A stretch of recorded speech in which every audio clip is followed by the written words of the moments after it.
सेबी का आगे एक नया सर्कुलर आया है 1 अक्टूबर को। अब बात यह है, अगर आप फ्यूचर्स एंड ऑप्शंस में ट्रेडिंग करते हैं तो 6 रूल्स नए आए हैं जो आपको समझने बहुत जरूरी है। अब इन 6 रूल से हर किसी को इंपैक्ट पड़ने वाला है। बात यह है, अगर आप ऑप्शन बायर है या फिर ऑप्शन सेलर है तो अब इन 6 रूल्स को बड़े ध्यान से सुनिएगा।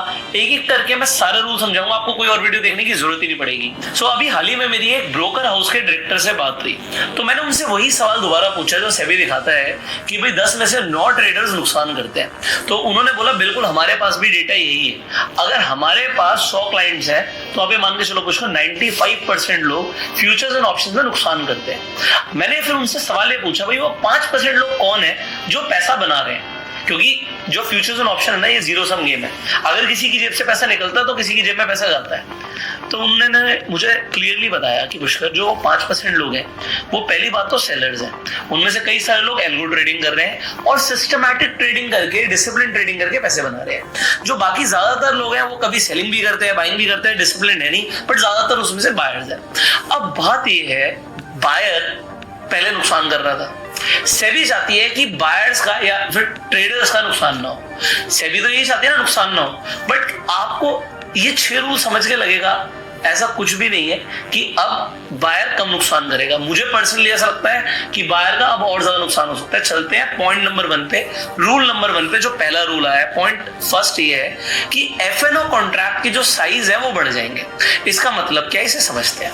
आज की डेट में निफ्टी का जो लॉट साइज है वो है 25 का, बैंक निफ्टी का लॉट साइज है 15 का, सेंसेक्स का लॉट साइज है 10 का।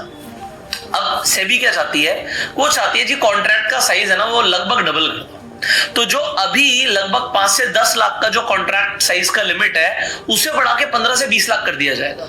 मतलब अगर आज आपको निफ्टी का लॉट 25 का दिख रहा है तो वो सीधा हो जाएगा 50 या 75 का।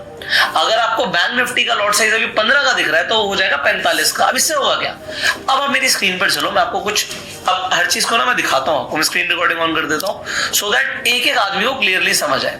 हम निफ्टी पर है और निफ्टी पर अगर आप ऑप्शन को सेल करते हो, मैं सेलिंग पे चलता हूं, मान लीजिए मैं पुट ऑप्शन सेल करता हूं तो मेरे 70,000 रुपए लग रहे हैं, क्योंकि अभी के लिए लॉट साइज कितने का है, ये 25 का लॉट साइज है। जो एक है ये इंटू 25 है। अब अगर यही बढ़कर मैं कह रहा हूं 3 गुना हो जाएगा तो आपके 2 लाख रुपए लगेंगे। जहां 70,000 रुपए लग रहे थे सेलर के, अब उसके कितने लगेंगे, 2 लाख रुपए। आपको क्या बायर का क्या होगा, बायर का भी सेम होगा। अगर बायर आज एक लॉट से 2,000 में खरीद पा रहा था तो अब उसे 3 गुना पैसे देने पड़ेंगे, तो बायर के 6,000 रुपए लगेंगे। अब मुझे पर्सनली ऐसा क्यों नहीं लग रहा कि इससे बायर की सेफ्टी है। सेबी को ये लग रहा है कि अगर हम पैसे बढ़ा देंगे तो एफएनओ ट्रेडिंग के लिए बायर नहीं आएगा, लोग बाइंग कम करेंगे, लोगों को सेलिंग में ज्यादा मार्जिन लगेगा तो लोग सेलिंग भी कम करेंगे। हाँ, इंपैक्ट तो पड़ेगा, बट जो आदमी अभी पहले 2,000 रुपए से ऑप्शन बाइंग कर रहा था अब वो 6,000 से ऑप्शन बाइंग करेगा, एग्जांपल है, मतलब 3 गुना पैसे देगा, तो नुकसान बायर का हो रहा था, अब उसका और बड़ा नुकसान हो सकता है, क्योंकि वो बड़े पैसे से ट्रेड करेगा और बड़े पैसे पे लोग बाइंग में बड़ा रिस्क ले लेते हैं और इसलिए बड़ा नुकसान हो सकता है। अब ये सिंपली जो हमने अभी समझाया ये है, अगर लॉट साइज बढ़ेंगे तो इससे क्या इंपैक्ट आएगा, ये भी पहला रूल है। 5 रूल और है, सुनिए जरा। अब रूल नंबर 2 पर चलते हैं। रूल नंबर 2 ये है कि जो वीकली एक्सपायरी का कॉन्सेप्ट है अब वो नहीं रहेगा।